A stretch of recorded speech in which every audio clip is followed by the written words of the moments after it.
Please welcome back Michael Grynszpan.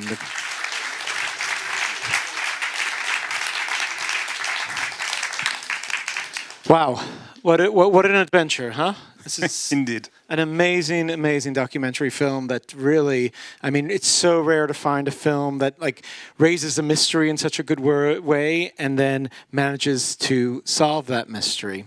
But I want to start from what's happened since the movie ended. What has developed in the world, in your world of Shoshani? So I said just before the film that it was a curse and also a blessing.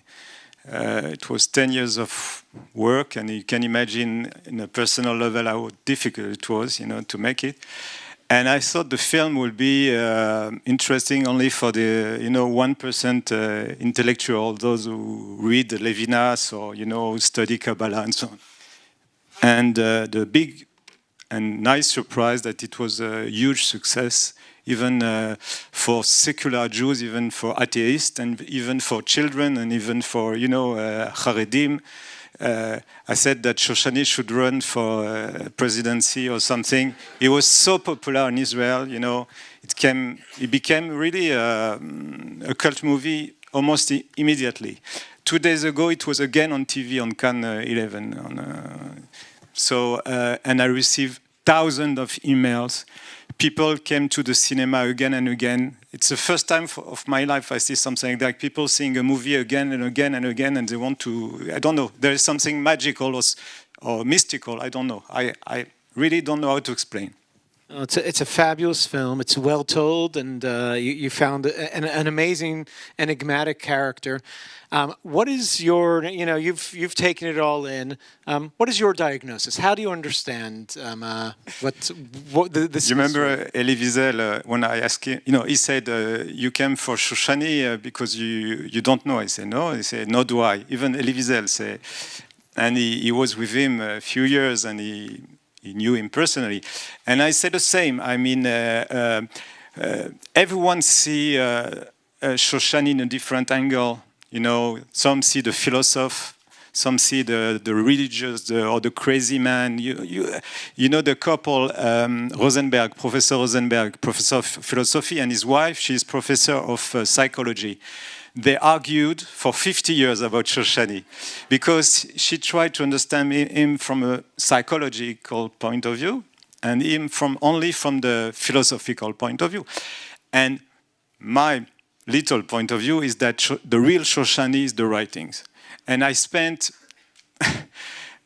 almost the same amount of time of making the film, but also of studying the text. Because it's not for the movie. I mean, what you saw in the movie, it's 1% of the interviews, 1% of the text, 1% of the stories. I mean, I can make, 10 or 50 films about Shoshani.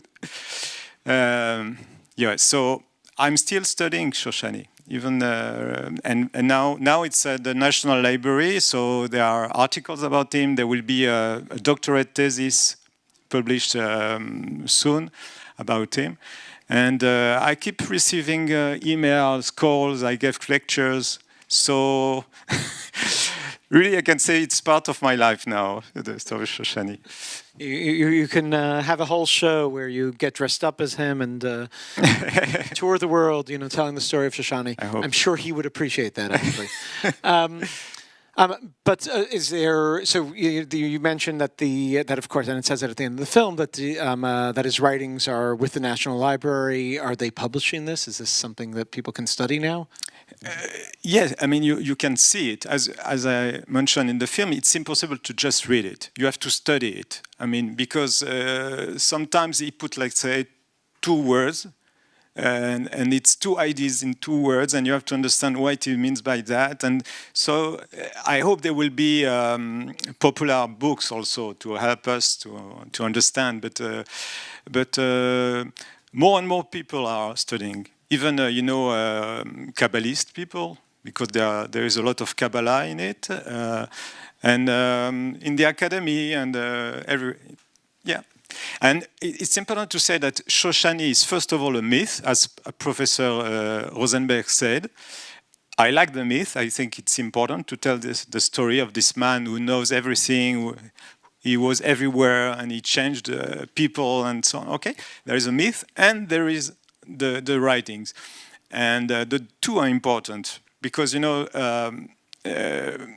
I think the mistake would have been to make a real biopic. You know, to say Shoshani, real name was, he was born in this year, and he said that, no, Shoshani, it's about questioning always, to try to understand things differently.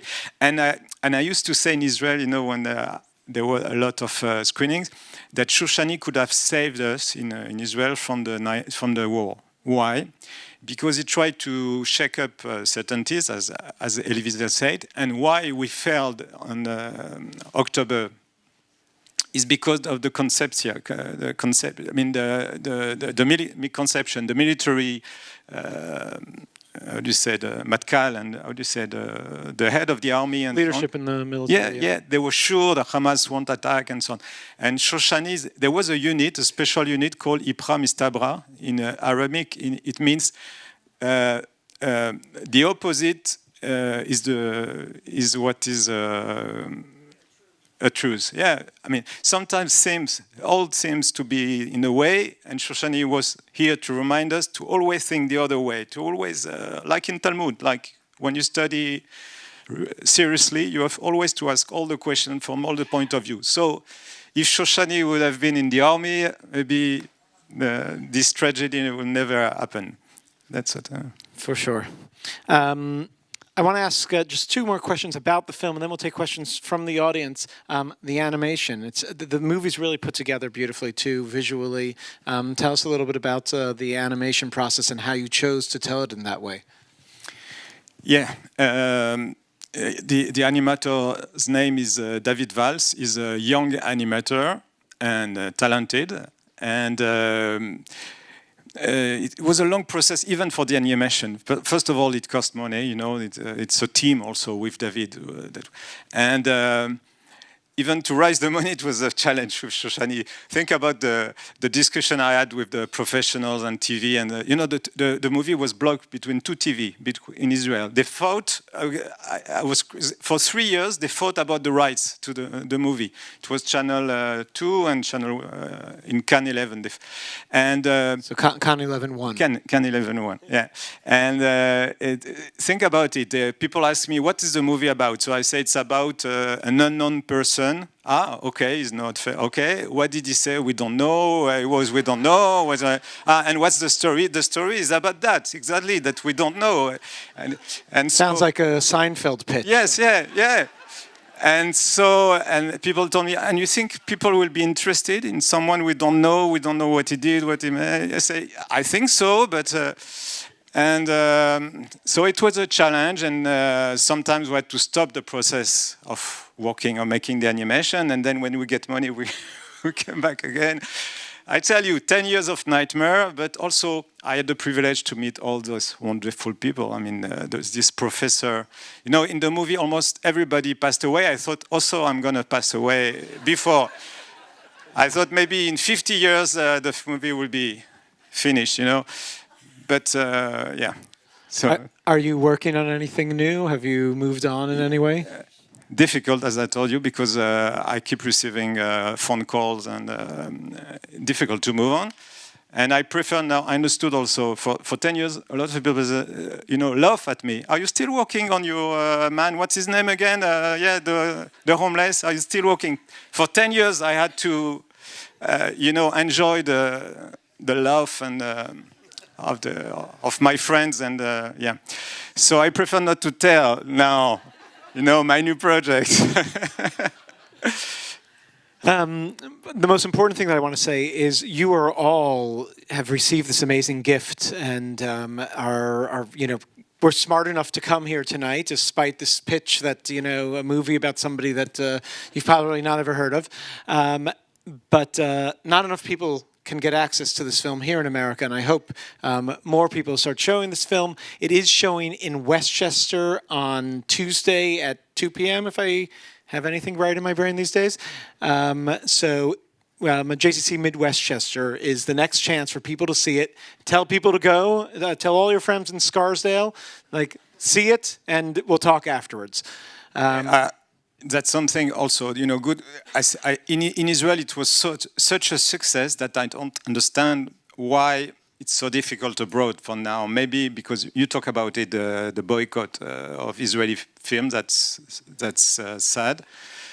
Yeah. Maybe because Shoshani is Shoshani, but I'm looking for a distributor here to help me. I think it should be seen even in America. This film has an audience here, and I think it needs to connect to the right places, and we'll be happy to help do that. And, thank you.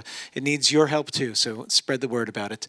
We see hands up already. We'll pass a microphone here. We got one right up front. Thank you. It was a wonderful movie. Really, really enjoyed it. Thank you very much. Thank you. I'm wondering, as I was watching it, there were all sorts of characters from Jewish history and Jewish tradition that were passing through my mind that he was analogous to. And I'm wondering who he reminded you of in Jewish tradition.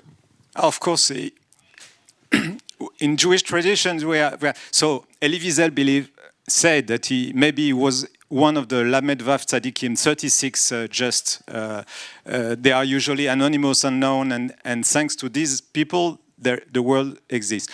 But for example, there is Elisha ben Abuya in the Talmud, who was a renegade, you say, like he was atheist, let's say. He was a provocateur, and so they are, these kind of characters are familiar to us. This kind of mystical. There is also Achia Shiloni, is someone who a prophet that appears, disappears, like Shoshani did. All his life, people were talking to him, suddenly disappears, and 2 years later he comes back and he's keeping the conversation where he just stopped. Many people told me that. It's amazing. Even for the show, I remember the story. He was giving a lecture of Talmud before in Paris. He disappeared. 6 years, 7 years after he came back to the shul and began the lesson exactly where he stopped before the war. I like this story because it means that no matter what happened to the Jewish people, we keep and continue studying Torah and teaching Torah and being Almost like an like Eliyahu Hanavi, yeah. But there is a dark side of him. I wanted to show all the stories, all the sides. You judge. I'm sure there's material for a whole nother movie. We'll pass the microphone around here. Hi, thank you again. It was a great film. One of the clips was Elie Wiesel saying something about that if he had stayed with him, he would have made him crazy. And I was wondering, in your conversations with Elie Wiesel, did he elaborate specifically what about him or his interactions with him would have made him crazy?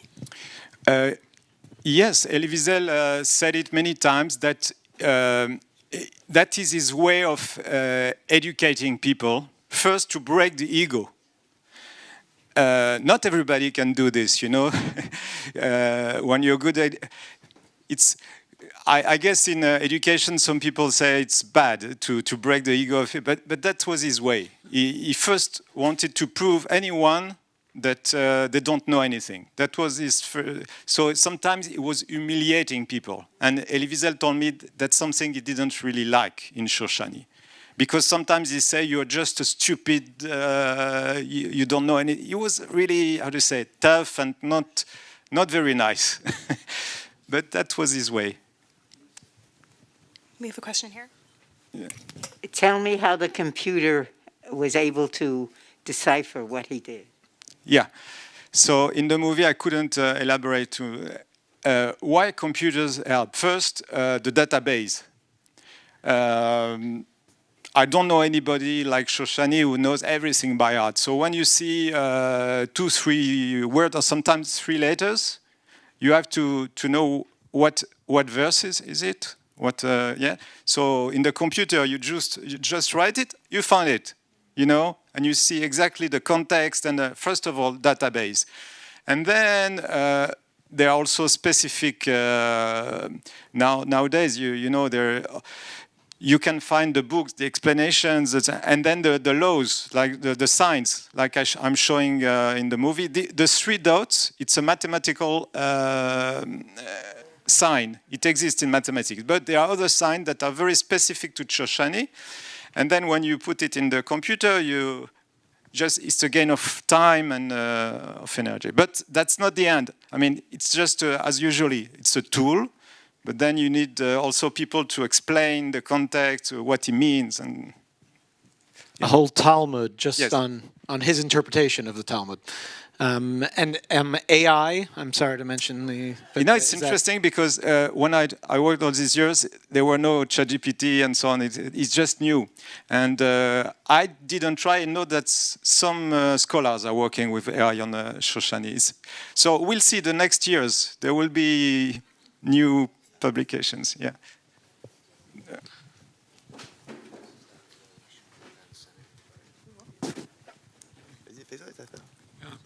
I'm always fascinated how documentaries are structured, and you structured yours on Peshat, Remez, Drash, and Sod. How early on did you come up with that concept? It was during the editing. You know, we say editing is the second script writing, and that's what happened. There are many ways to talk about Shoshani, as I said, and I believe that if I had done a simple biopic, it would be only pshat. Okay, there was a man. Okay, there was a man, and he was a teacher. And no, I tried to show that in his life, it was a question, but not just a question out of curiosity, like what's the color of his shoes. By the way, there were 2 different. I want to say because he had humor also. Someone asked him, "Why do you have a brown shoe and a dark shoe, a black shoe?" He said, "Oh, it's funny. I have the same thing at my home." So he knew he was strange. He knew he was behaving like that, and I think it's in purpose he behaves like that. And so I tried in this movie to make people think, to make people ask questions, and yeah, I hope it works. So you mentioned that, I mean, the movie mentions that he wrote books in the names of other people. Mm-hmm. Is there any attempt to discover who those people are? Because it feels like maybe we are surrounded by... Yeah, exactly. So Professor Rosenberg said this, and he didn't want to say the names because those are famous rabbis and so on. They use his ideas without mentioning it. By the way, it happened to me even during the making of this film. I gave lectures and so on. Some people wrote, and they published it before my movie was ready.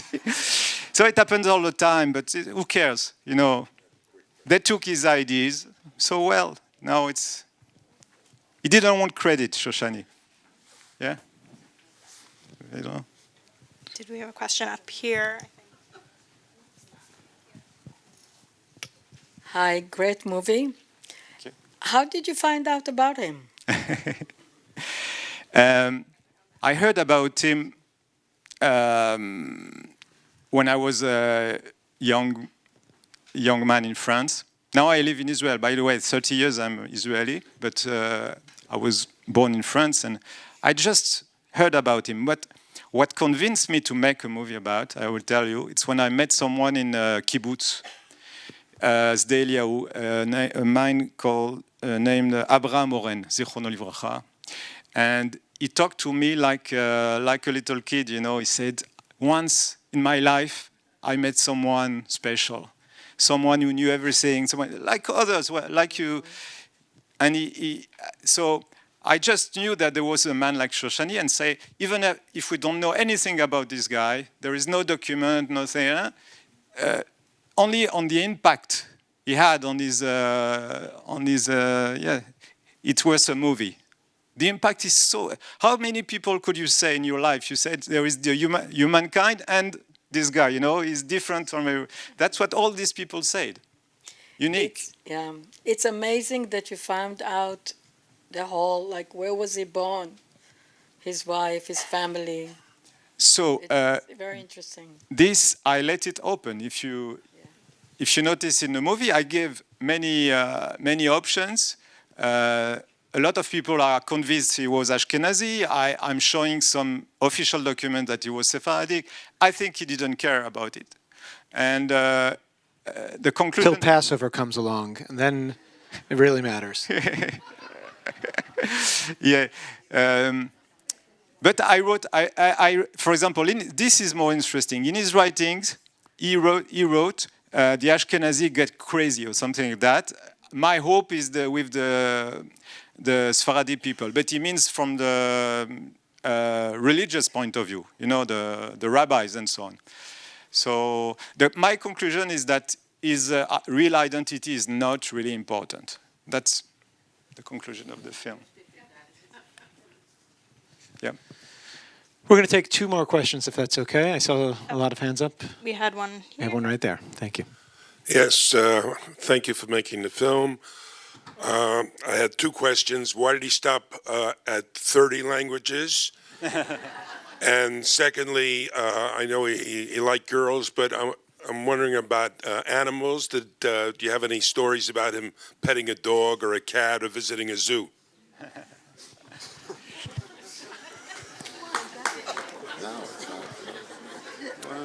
I see the 30 languages.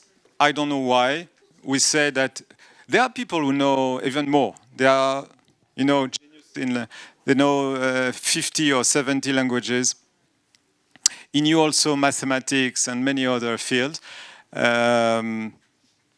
That's what Elie Wiesel say, but some other people say that he knew more, some less. Okay, in the writings you can see sometimes Spanish, sometimes different kind of language, but mostly Hebrew. What's for sure, his mind, his intellectual life was, I mean, it was Hebrew. He was thinking in Hebrew. And for the zoo, I'm not sure I understood the question about the animals. I'm not sure. Okay. Okay. A lot of hands up here, but... There. Thank you very much. Thank you. You have to speak into the microphone. Thank you very much. Are the notebooks dated? Is there any evolution in his knowledge base? Because it's so vast. So Yeah. Can you sense any growth in who he is himself as he's sharing all this with the different people he was teaching?